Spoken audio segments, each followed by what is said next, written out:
everyone, and welcome to Journey with the Kellers. My name is Amanda Keller, and today we are back in the Keller kitchen. So today we are heading to a new part of the world.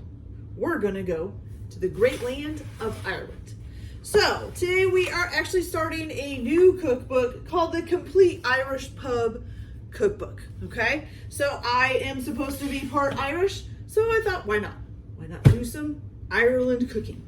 So today is actually a simple recipe. We are doing an Irish buttermilk pancake, okay? So this normally would make about 12 servings. I am going to double it just because I think it's smaller pancakes. So I want to make 24 little pancakes, okay? So this is what we're going to do. We are going to, first of all, you're going to need a bowl and a sifter. So first thing you're going to do is you're going to sift your flour, sugar, salt, and baking soda together. So for the flour, you're going to need 1.5 cups. Now, please don't forget that I am actually doing 2 batches, so I'll be actually doing more than what I say. So ignore how much I put in here and just pay attention to how much I say to put in there. Does that make sense? I think that makes sense. Okay. Okay. Oh, poopy. All right, so 3 cups of flour for me, which is 1.5 cups for you if you're only making 1 batch.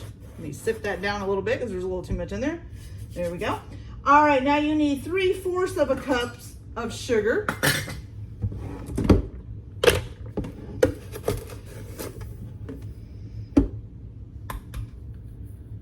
We're gonna have to sift it down a little bit more. That's okay. And already, kitchen's getting messy. Yeah, there's no hope for it. All right, and then your last 2 ingredients, you need 1/2 teaspoon of salt. Oh my gosh, there's so many. I got a new teaspoon thing, and there's so many of them now.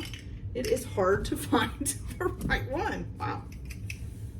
Oh yes, we'll get this big one with all of these ones on it. It'll make it so that I have all these measuring teaspoons. Yeah, so yeah, can't find them. Okay, oh, and we still need this. Okay, and then 1 teaspoon of baking soda. Okay, oh, over here.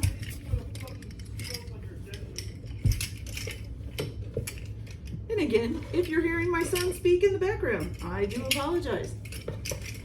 He has window blocks or glass blocks up in his room that look right over my kitchen. So every time he talks too loud on his video games, you're right in the kitchen. It's quite annoying, actually. All right, what are the many things I would like to change? All right, here we go.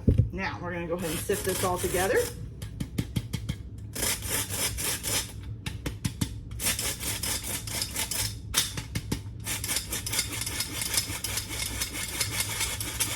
Got it?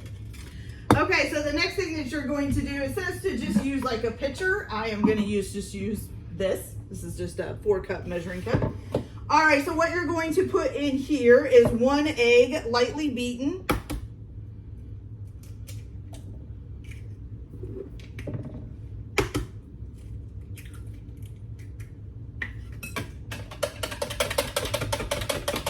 Okay. Give it a little whisk. There we go. Then you're going to also put in here 1.5 cups of buttermilk.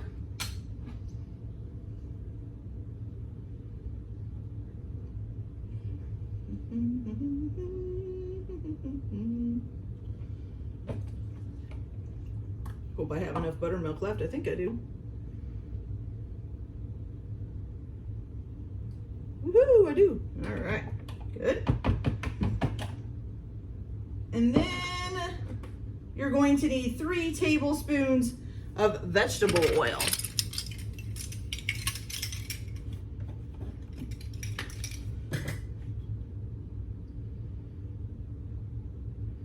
So 1, 2, and 3. Okay, before we move on, I also kind of wanted to address something. So I have gotten a few comments about all of the vegetable oil and canola oil and all of that in the recipes, and that it is basically unhealthy for you, which to an extent is true. I will confirm that. But I am trying to stick as true as possible to the recipes. Now, like I said, sometimes I may have to substitute something because I can't find it locally or whatever. But for the most part, I am trying to stick to the recipes. You guys are more than welcome to switch things out as often as you want. Change things up. Experiment with your recipes. Don't just stick to the recipe because it's what the recipe says. If you want to use a different oil, try a different oil. Who knows? Maybe it'll taste better. If you want to use a different fruit, a different veggie, a different spice, all you can do is try it. Be brave. Try it. Go do it. I also will say that part of the reason why I don't use a lot of olive oil and stuff is because in central Illinois, I don't know if it's like this everywhere because I haven't been everywhere. I'm imagining though it is because the economy has been kind of rough lately. So in central Illinois, to buy a like Walmart brand of vegetable oil or canola oil is about a third of the price of buying a much smaller bottle of olive oil or extra virgin olive oil. If you get into something like flaxseed oil, grapeseed oil, it's even more money. And unfortunately, it's just not something I can afford to do. Not saying that I wouldn't love to do that, because I would. You know, everybody wants to try to be a little bit healthier. But it's just not in the budget for me to always be on the healthier side of things. And like I said, I do want to stick, for you guys while I'm doing the recipes, I want to stick to the recipe that is in the book. I don't want to, kind of, these are written by somebody else, and I don't want to change their recipe on a video when I'm doing it out of the book. So I will stick to that. Not saying that I don't change recipes, because I do. I do it all the time when I'm making them privately or whatever. But, when I'm doing the ones out of the books, I just want to stick to that recipe. Okay? All right. So, like I said, experiment. Feel free to do what you want. If you know that something will taste better, do it. Go ahead. Have some fun with it. Do it your way. This is all about just kind of teaching you the basics. You take it from there. Okay? All right. So now we're going to go ahead and dump this in. Ooh, I think I should have used a bigger bowl again. I tend to do that sometimes. We just might get we're going to get the bigger bowl out. All right, let me get the bigger bowl. See? See what I mean? Tried to save on dishes. Look what happened. All right, now I made twice the dishes because I just didn't use the bigger bowl to begin with. All right, so go ahead and get this in the bigger bowl there. All right, now let's get this all mixed up. You want to beat this until it's a smooth and creamy batter, okay?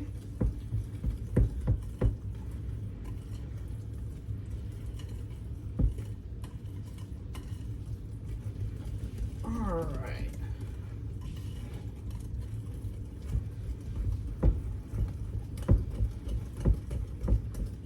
There we go. Okay, so now once you got your batter all nice and smooth and creamy, now you're going to let it sit for at least 30 minutes. You can also let it sit for up to 2 hours before you cook it.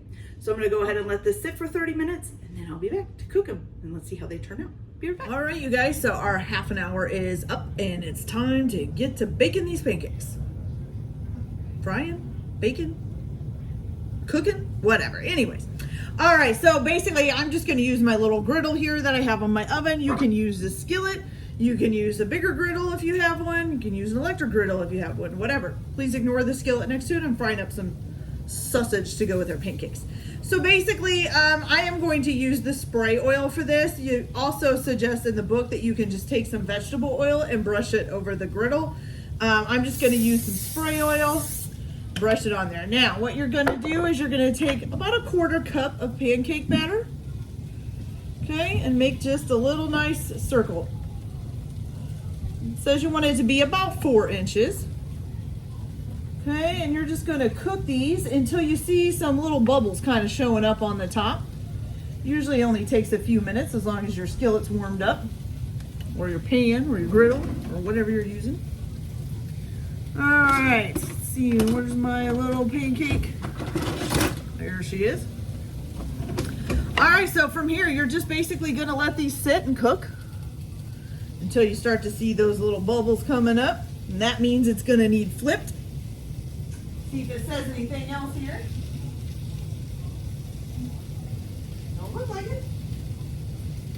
thing you're gonna wanna do as well is get some kind of plate or something to put these on so that you got something to put them on once they're done cooking. And we're starting to get some bubbles. Oh, there we go.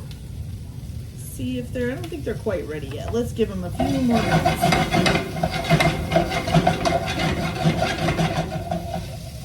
Gotta keep my sausage rolling too. Okay. Do, do, do, do, do, do. You don't notice, I happen to hum a lot. I'm waiting on something. Keeps me patient. Patience is important.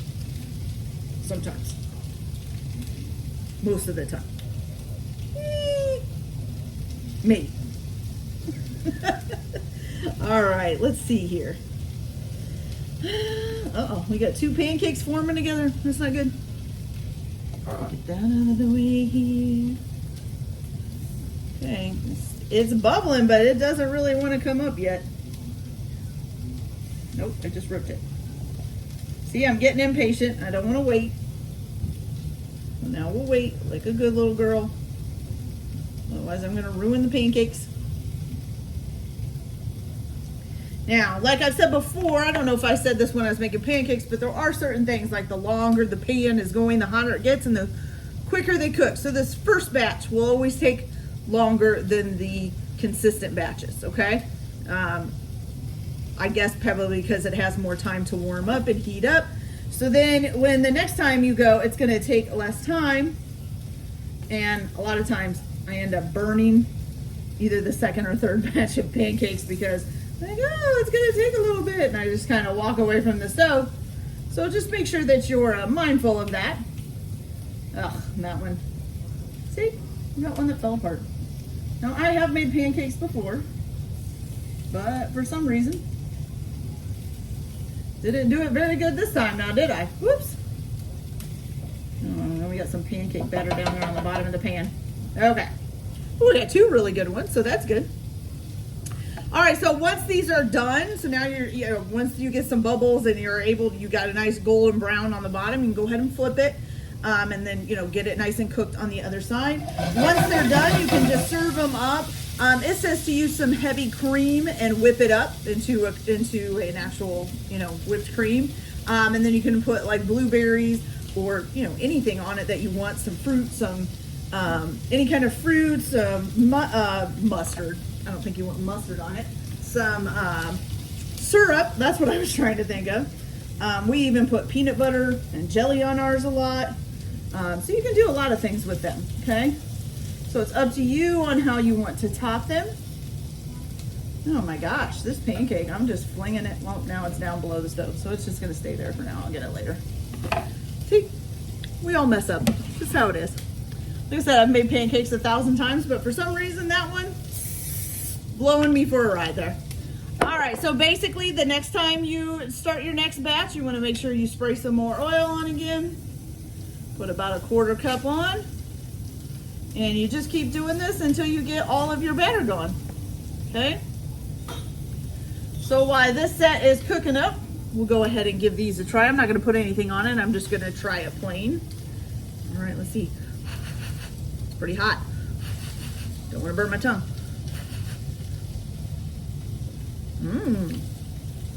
Okay.